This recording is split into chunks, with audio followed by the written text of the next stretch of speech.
Щодо Володимира Зеленського, так само я маю знайомих там, але окрім знайомих, ми подавали офіційні листи, ми робили це не раз, як до команди «Кварталу», так і до команди безпосередньо штабу Зеленського, і всі рази ми не отримували жодної відповіді. Коли я звернулася вже до безпосередньо членів штабу, знаєте, в такій приватній розмові, мені в смс-ках було написано «так, прийдемо», «так, домовляємось», «так, не прийдемо, бо ти обізвала його з цикуном».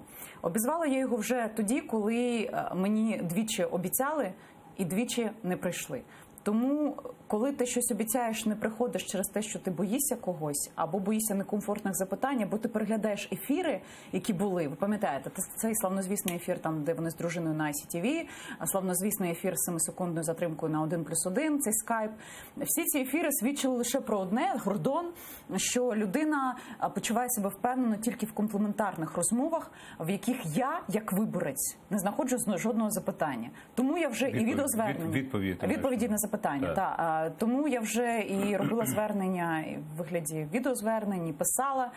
Все це ігнорується, і за інформацією конфіденційною, не буду говорити, хто мені це власне передав, тому що існує там якісь етичні моменти щодо стосунків з командою. Мені було сказано, що він просто боїться, бо я його не люблю. Клас.